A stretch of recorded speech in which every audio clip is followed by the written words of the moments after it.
The usual culprits, my relation should be on this, this is... In fact, we had focal persons in every state. Some of those focal persons actually would bring lists to Abuja and say, add this is the person from the governor's state. At least let 5% come from the politicians. And I said, it's not possible, sir. It's not possible. And I think that was part of the reason why I did not endear myself. What really matters is for us to have the kind of information that would enable us actually make an impact. Is governance rocket science, as many are wont to say, beyond the din and the inevitable noise of the politics?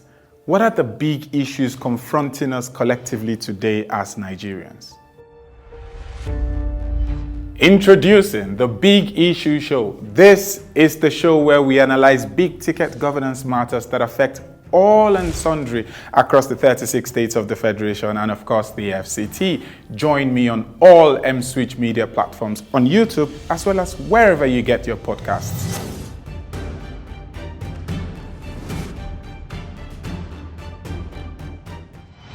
Hello and welcome to another edition of The Big Issue. My name is Buchi Onyebule. This is the show where we analyze big-ticket governance matters that affect you, all and sundry across the 36 states of the Federation and, of course, the FCT. I'm very glad to welcome you to today's edition, where we will actually be talking about Nigeria's social register and, actually in a larger scope, Nigeria's social safety net.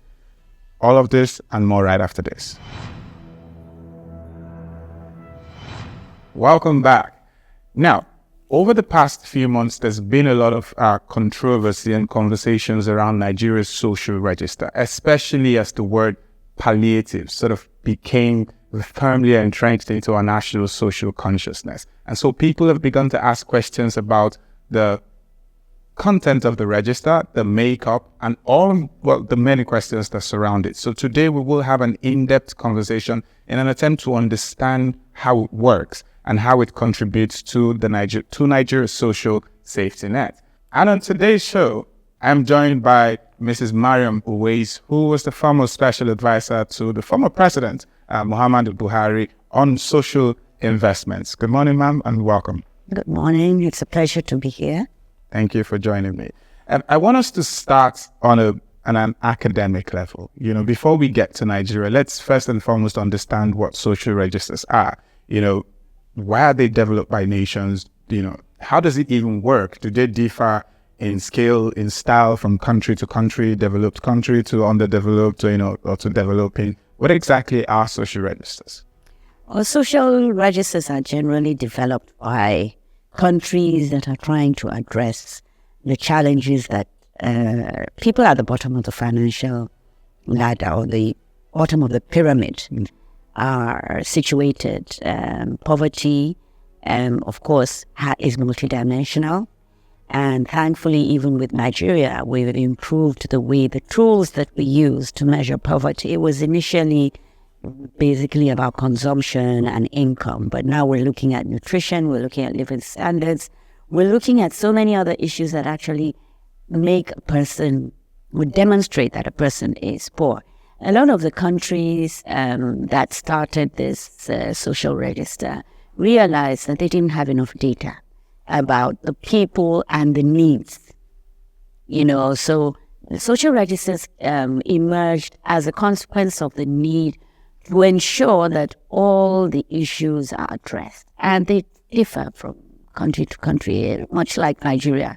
If you look at the multidimensional poverty index, there are certain things there are certain areas where education is very low, but health is better, or hygiene is poor, or because they don't have toilets, or water, sanitation. All of those issues indicate how a person's lifestyle is. And so it emerged, and because it was so effective for countries who had developed, the World Bank picked it up and started encouraging countries who were struggling with addressing poverty to actually develop their registers with all the fields that are relevant to poverty alleviation. And this is how come Nigeria embarked on the same journey. Well, it's actually great that you've come to Nigeria, because that's where I wanted to move to. I wanted to move from the why to the how.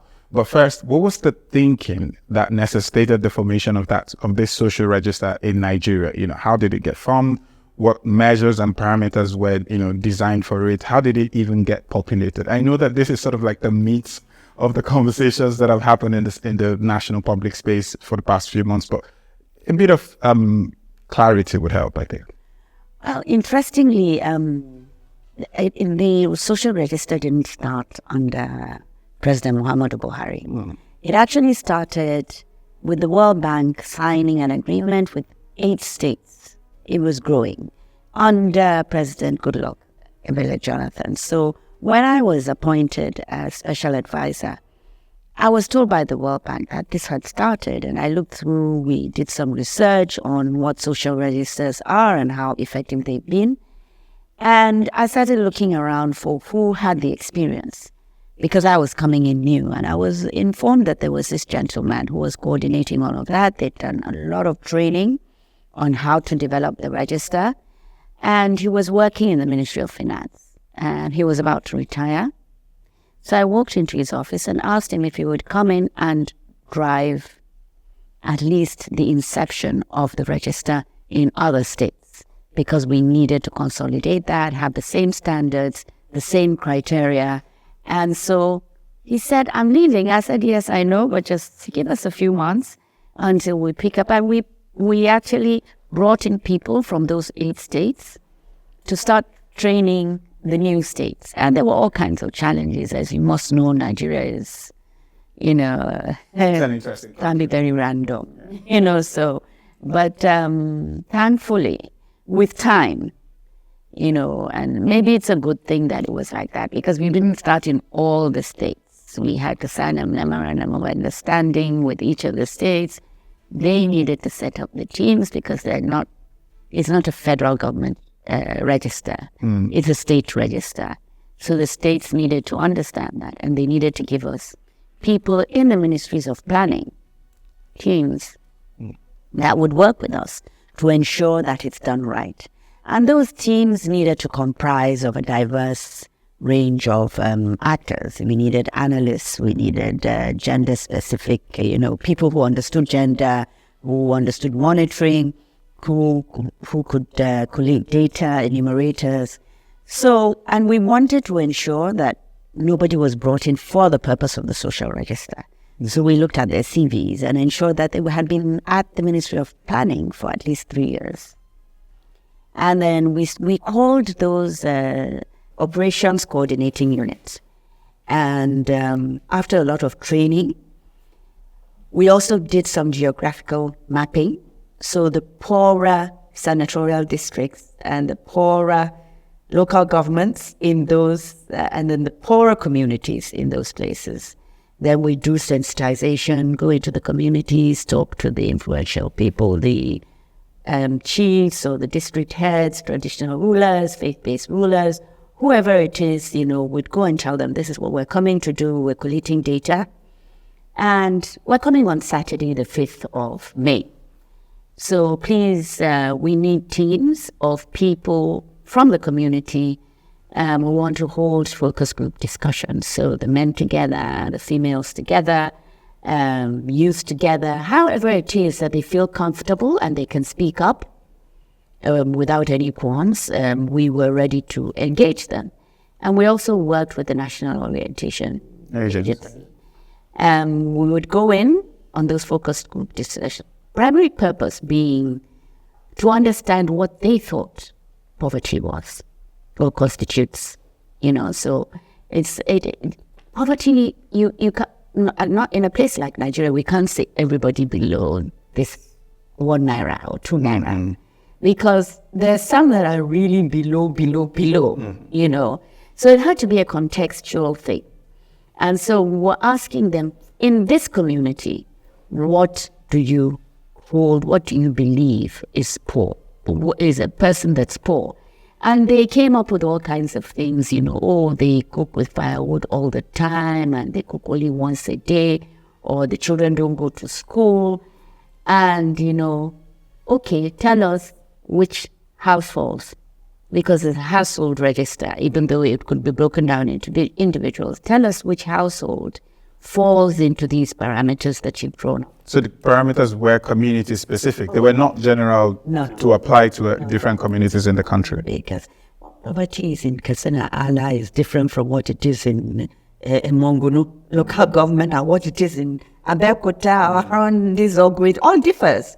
You know, what people think people are poor. Some people with bicycles in some communities are considered poor. And some, you know, it was very interesting when we asked them, what are your assets? Some would bring out prayer beads. Some would bring out kettles. Some would point at their TVs. So it all differed, you know, but we needed to have the confidence of the community that we're targeting the right people in trying to support them, you know. And we tried very hard to you know, disassociate the register from palliatives or cash transfers or whatever. But of course, there was a sense that there was some support that was going to come from that. As a result of being in the register. And, you know, so they come up with these names and then we hold a plenary.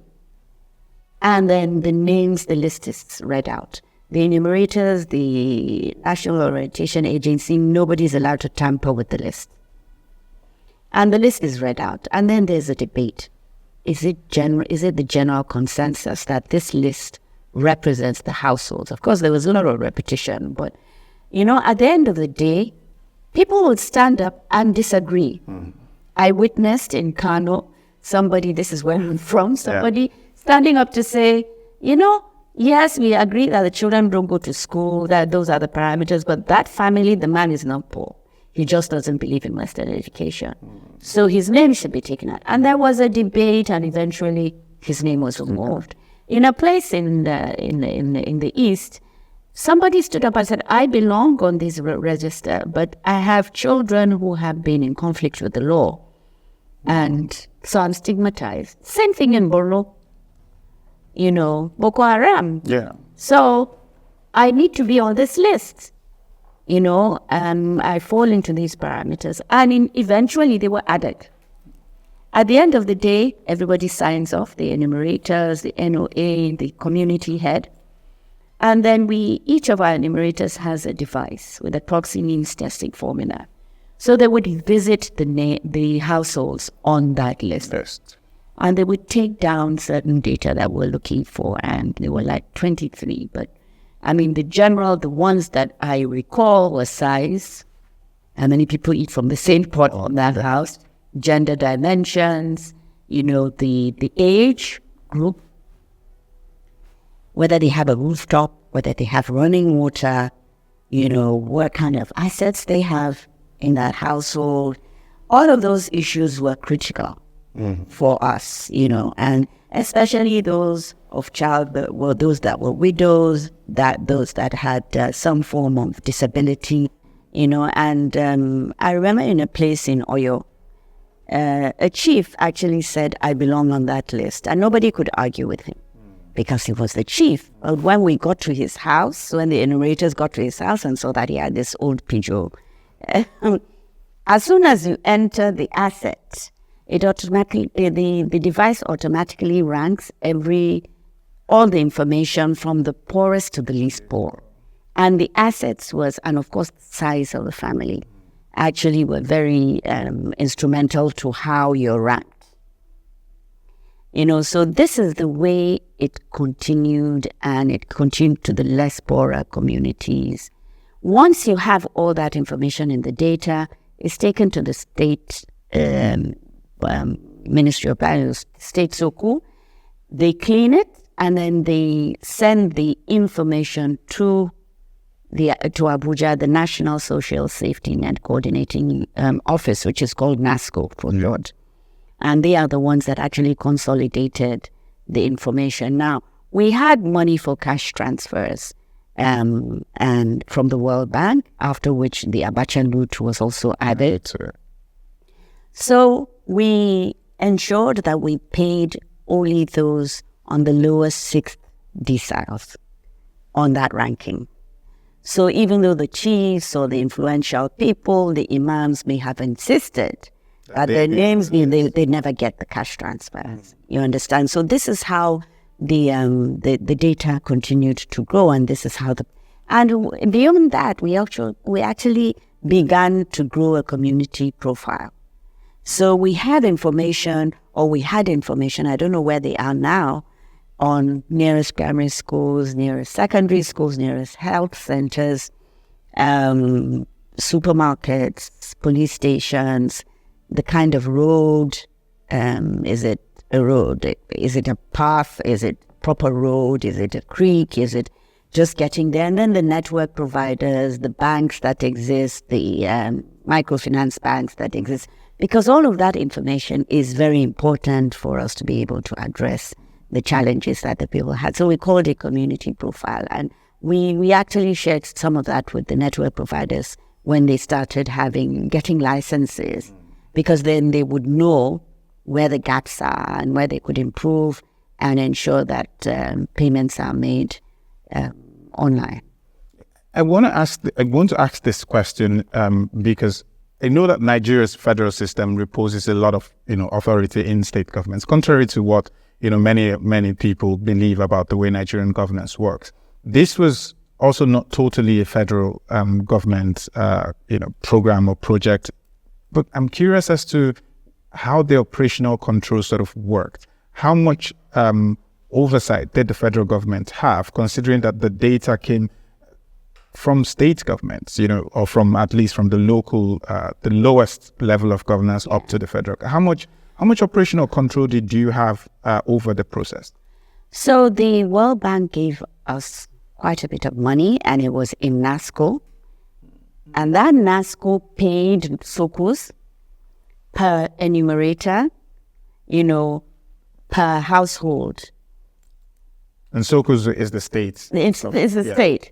So in a way, I think this is what has caused some antagonism from the governors or the executive, because usually they would go back to the governors to ask for money, and at that point they would ask, where are you, which state, and all of that. I know that when we started, we were very strict working with the NBS. Where are the poorest senatorial districts? And some governors would say, start from my level. And I said, sorry, sir, these are my rules, these are my guidelines, and it's World Bank. And they won't give me the money to do this unless I abide by those guidelines. I need to comply with the rules and regulations. And inevitably, they let us proceed. They were slow with some states. Some of the governors wanted their own relations to run it, SOCO actually were given cars. They were given devices. They were given, but the data itself was collated by them. Anything to facilitate their effort was done from federal. But the data collation was done because nobody knows. I don't know where the communities are around the country. It is the state that has the full control. And we were also supported by the MBS staff in the states. They were part of the SOCOs, in the states. So in a way, the state government was sidelined because it was important to be able to do this without politicizing the information coming in. But they might have been sidelined in terms of how the money went out, but they were not sidelined in terms of the population of the register. They could see that it was... Of course, they could see everything that was going on, but they couldn't dictate. And in our country, there's this thing about control. I want to be able to know. So why aren't you coming here? And why aren't you doing this? Oh, that's... I got a lot of that even from the National Assembly. We know the people that are poor. Why aren't you coming through us? I say, look, there are guidelines, and I can't go. And these guidelines have been developed for everywhere in the world. And we have money based, and we have to, comply with these guidelines for us to access this money funds. Yeah, so this is how it proceeded. And then the Abacha loot came in. I'm so thankful that the World Bank was part of it, because it was a bit, when the money was coming in, there were a lot of ideas of what that money should be utilized for. And even within government, the ministers the thing about poor people is they don't have a voice. The media tends to not give them a voice. Well, it's costly for the media to go to the community, to listen to people. And it was so evident for me, even when the debate was going on, that we weren't listening to the people whose lot it was to suffer through these indignities that we can't imagine, going through. I'll come back to that particular point because I want to ask about that, but I want to also talk about this debate that you've sort of thrown up. The register didn't start with you. No, it right? didn't. But by June 2022, it had grown to over 15 million poor and vulnerable households. It's now 16 million, 17. Yeah, exactly. Now over 16 million. The part I find a bit incongruous is that, the governors or the government, the state governments were aware of the how in the population of the register. But we've had, in the past few months, especially with talk around palliatives and all of that, we've had state governors. I can name one, the current governor of Anambra State, Chukwuma Soludo, who he very clearly said, it is a scam. The register is, we question the credibility and all of that. So I have two questions. The first one is if you think the reservations around it was valid. And then the second one is, if not, how were you able to, or how do you think that you were able to ensure the integrity of the register? Well, we had a lot of monitors. We had a lot of monitors that were independent, who would give us feedback about what was going on in the communities. And, it was extremely useful. It was also useful for us that the DSS was also giving us feedback. I spent several hours and days briefing the DSS, and they gave us they set up teams, and they would let us know what was going on. Now, Governor Soludo was part of the Poverty Alleviation team, and the advisory team that President Buhari set up. At the point at which they engaged the social investment programs, I was not there, and for some strange reason, they never asked to hear from us. So he has always been skeptical. I don't know if he's actually sat through and been briefed as to how it was developed. So I've tried to see him, but unfortunately it hasn't happened. And then I heard him say all of these, which is a pity because a lot of work has gone into that. And I know that even in the time that I was there, a lot of the governors, a lot of the ministers were uncomfortable with the way we were moving.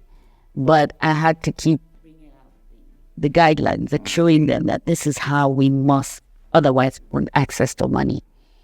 Now, I don't know. I can't vouch for the register now because we started collating this information even before 2015 when I came in. And, so definitely many people might have died.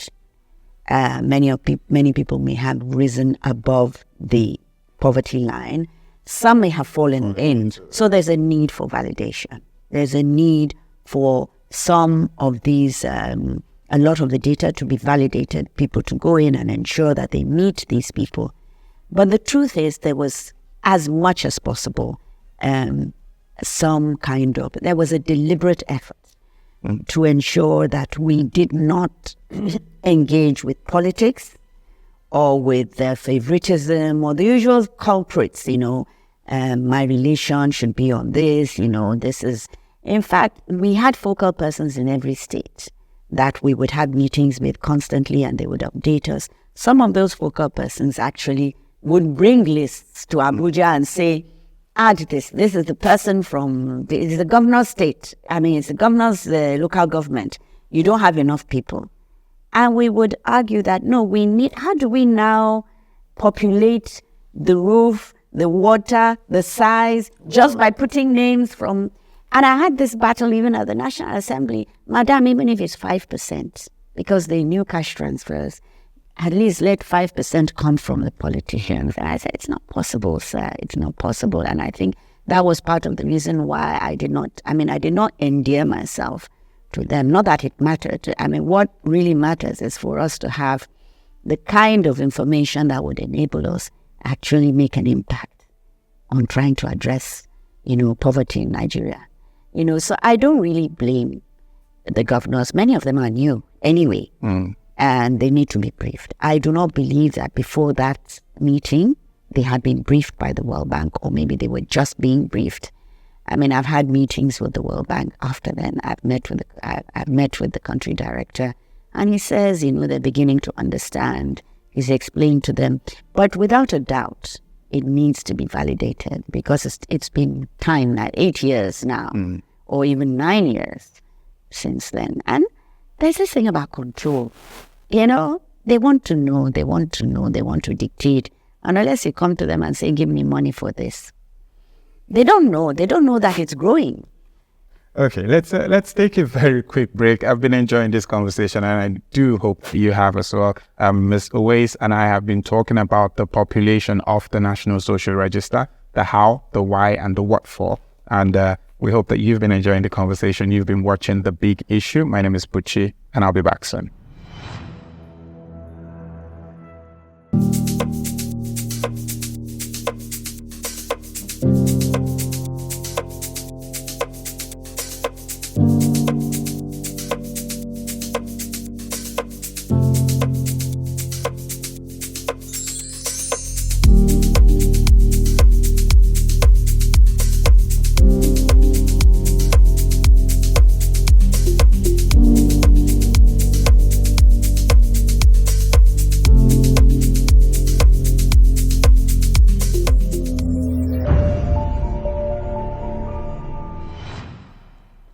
Welcome back to The Big Issue. My name is Buchi, and I've been in the studio with Mariam Uwais, who's former special assistant to the former president, Muhammadu Buhari, on social investments. We've been talking about Nigeria's National Social Register and all of the issues surrounding it, honestly. Just before we went on a break, Ms. Uwais, we were sort of talking about some of the pushback that the entire process, the scheme had got. We've mentioned the case of the governor of Central Bank. But one of the things we've not talked about also is that Nigerians in general, and I'm not just talking about the governors or the politicians, there are many Nigerians who sort of have a sense of cynicism around it. Well, to be fair, Nigeria is a low-trust society, and deservedly, considering what we've experienced in terms of governance. And so it's very easy for Nigerians to be cynical about, programs like this and ask me questions. Let's say, for example, I'm trying to make the case for it. I can get easily asked, well, but do you know anybody who's got it? Do you know anyone who's benefited? Has any of your relatives, as your sister, your brother, which is very weird because my brother or sister should not be getting it in the first place. But there is something to be said for, people being able to see those that have benefited from it. Otherwise, it sort of sounds like Waziri Adio called it like winking in the dark, because you're telling us to trust you that there are people benefiting from it, but it's easier for us to relate and confirm that there are if we can see that there are people. Is this not one of the ways to begin to build trust? I agree, but there are many things that you need to take into consideration. A lot of the people that were actually being given the cash transfers from the register, because let me make it clear, there are some cash transfers that happened that were not from the register. I see. How did that work? Well, I think the National Assembly created, or the Minister for Humanitarian realized that there were some people that they wanted to give cash transfers to that were not on the register, and they couldn't use the World Bank money or the Abacha loot for the cash transfers. So the National Assembly actually budgeted, I think, 800 million to be given to cash transfers for rural women. This 20,000 that they gave women, well, the women were not drawn from the register. They were drawn from lists given by... the usual way. Yes, the usual way. Because, there is an endemic culture. There's this thing about slots. There's this thing about, these people were all from... I had a pushback from my state. No, we gave the president the largest number of votes, so we should be able to say who and what and where and... Political patronage. Yes, there's a lot of that, and trying to dislodge that, I think for me, is a different conversation, but having more people coming into government who understand why, the president is now the president of everybody, the vice president, president of everybody, so you need to work with everyone.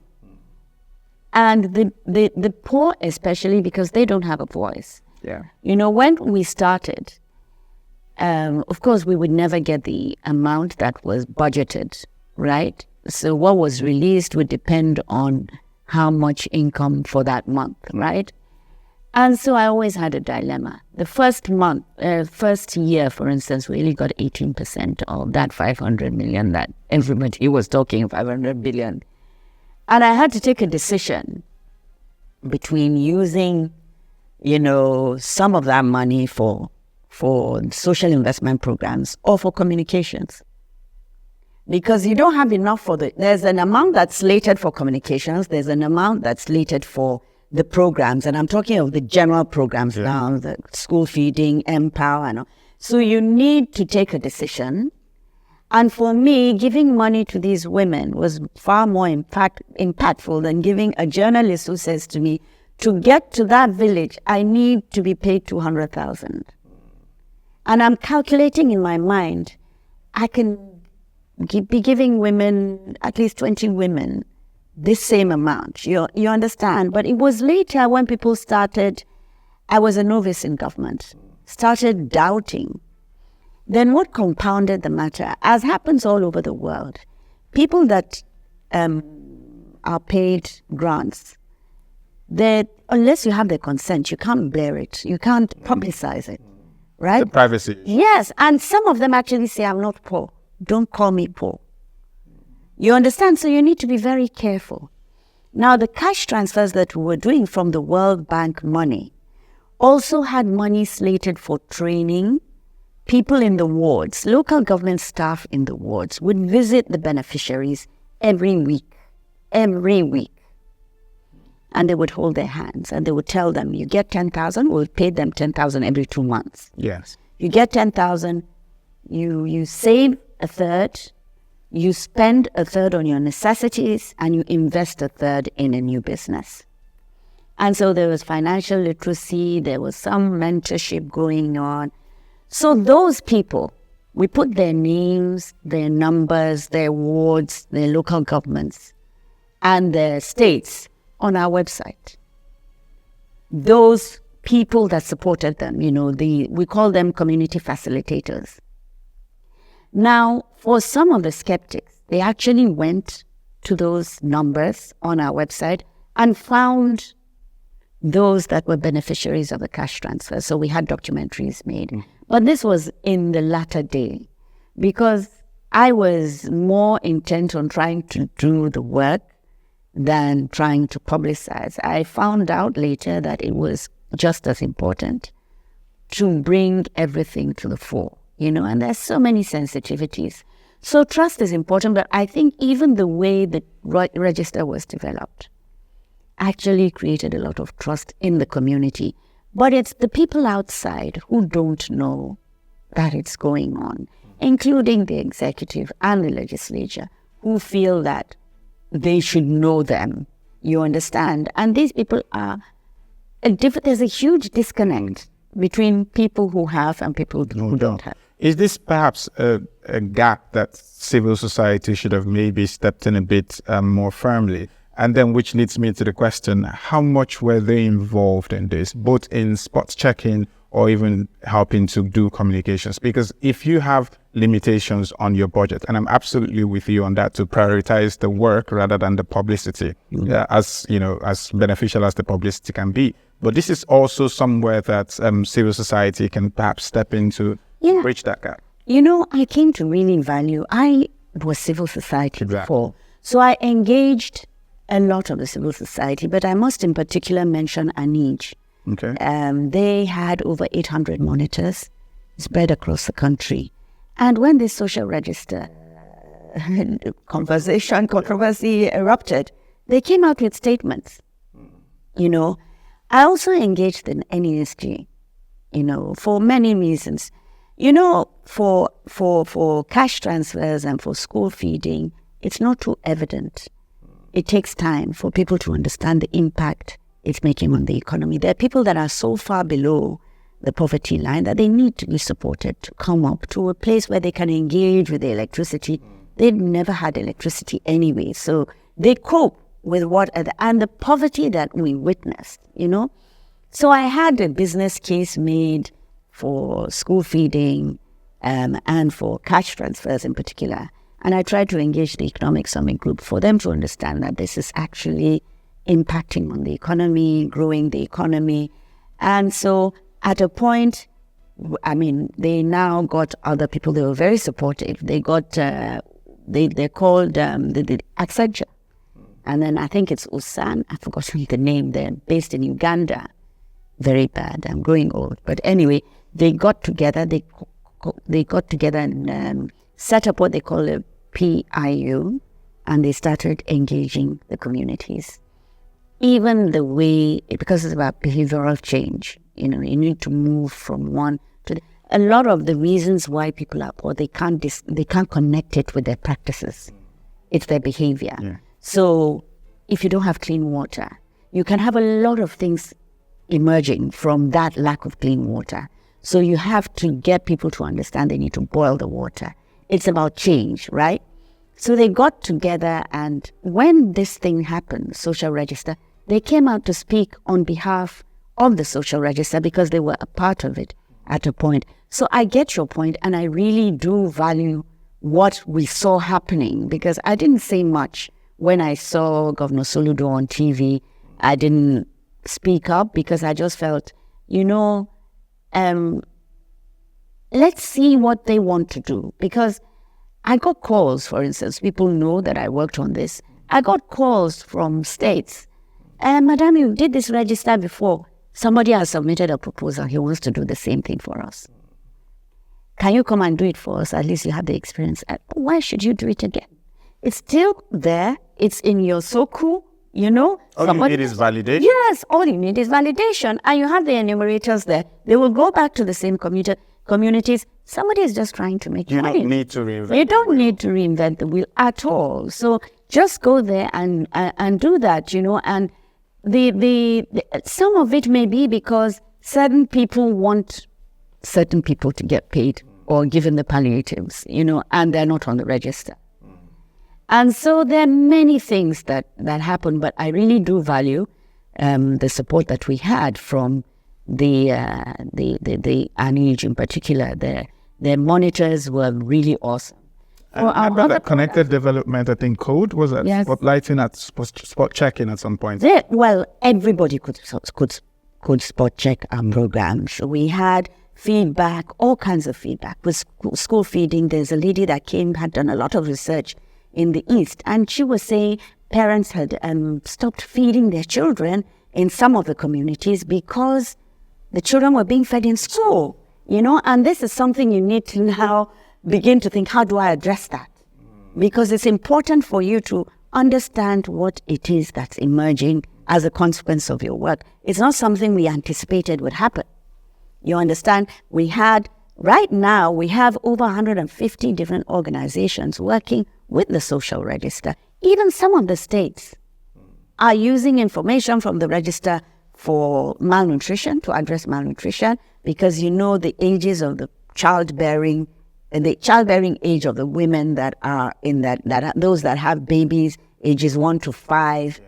You know, all of that is there, the aged.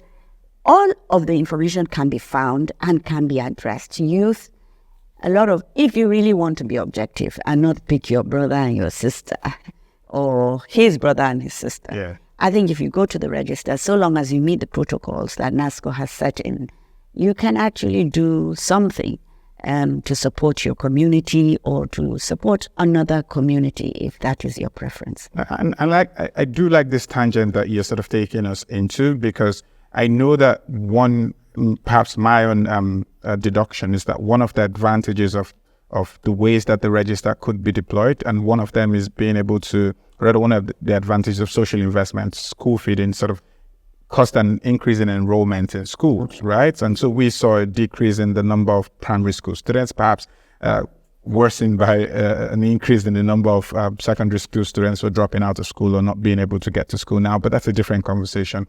But what other ways can we use sort of this social register? And I pick another example, which is Mauritius, that's spending about 3% of their GDP now on people aged 60 and above to ensure that they have a livable pension. And this is one of the best, and actually even in the developed world, and this is not a developed country. What other things can we do as a people, whether state government, whether local government, whether federal governments, with this register? I think it's important to be able to give feedback as to what is happening in your community, because the community actually knows who is on the register because they selected them.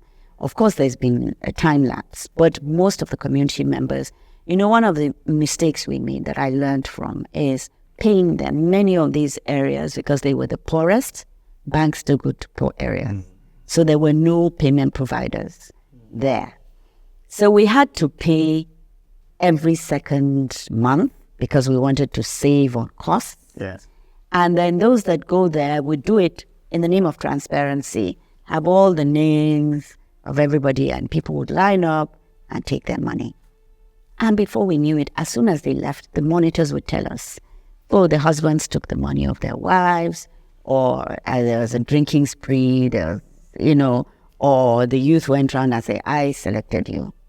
You have to give me something. Or even the district head. I saw that happening in Katsina. We got that feedback saying they were actually extorting those people. And even unfortunately, some of the government staff, not of Soko, but who would hold out like, we were the ones and we can take your names off. And you forget, these people are illiterate. Majority of them are illiterate. So we have the data, and it's absolutely untrue. We had the data. Nobody could have anybody's name removed, but there were like loyalty things that went on. So we had to battle with some of that. It was not everywhere, but this is the kind of information that I valued receiving, because we had quite a number of people arrested, and taken before EFCC or ICPC if they were government officials. And the DSS gave us the information. They didn't do any arrest, but they gave us the information and they helped us support. And every time we got a report from the monitors. So that also built trust, because the community could see that we were catching those or were arresting those who were harassing them. But of course, we needed to move to a process where they were anonymous, where it was timely, because if you had to go over, some water, the road is, when it rains, you can't have access. There were delays in payment. Sometimes we did it deliberately. Payments, around Christmas time would say, no, they're going to spend it on Christmas. Let's just wait until after Christmas. Then we'll make the payment. So we decided, okay, so just before I left, we had a test trial in 6 states. How do we pay? And these people, online, how do we open accounts for them and ensure? The problem is, we went through CBN, we went to Development Bank, they knew the microfinance banks that were trustworthy. But the thing is, where it's so diverse and so far, sometimes you cannot attest to the kind of person that is actually engaging with these people. And sometimes they did extort them. But I must say we had at least a 90% outcome of people being paid. And even the payment providers were very happy because it was less stress for them. They were ready to take less money because we did like a public procurement for them. And so they would say how much they would be paid for this area of the country or this state or this. They would say that, And they were ready to take less because it meant less stress having to go there and spend days paying people.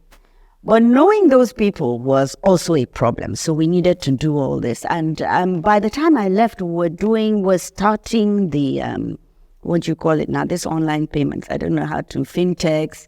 there are all kinds of challenges, and I wasn't saddled with the responsibility of providing infrastructure.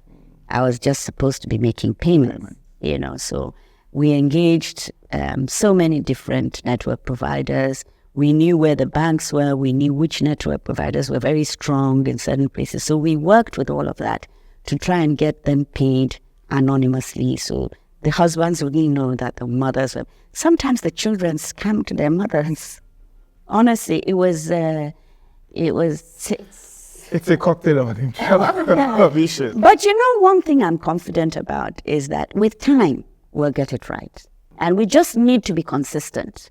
We just need to stop making, allowances for people who don't measure up. We need to address them once and for all and keep doing that. And people get to learn. People get to understand that these people mean business. Is there any other safeguard? I mean, this is the final question I want to ask on this, especially as we're ramping up, because all of this that you've described, all of what many people do not know is that was the phase 1, which ended in June, right? Yeah. And then we're supposed to have begun phase 2. That's NASP. You're talking about the World Bank grant. The social register is ours anyway, and we're in, I think, 744 local governments now. We have a few more local governments to complete the antacid, and of course the validation needs to start. Yeah. But the NASP is the amount of money, the grant or the loan that's given to Nigeria from the World Bank, and they gave us the first tranche to set up NASCO, to set up the social register. So this second one, because of COVID, there's a new register, the Rapid Response Register, that is more technical. I wasn't there. It was done by NASCO. Okay. Yeah, but just as I was leaving, it's technology. They use drones and they try to, and they use phones. They pay you. So if you have these 2 registers, you should be fine for phase 2. Yeah, the urban poor. It became so evident that we needed to address other people apart from the really, really poor.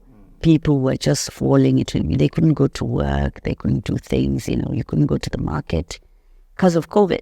So you couldn't run your businesses. And people became really poor over that period.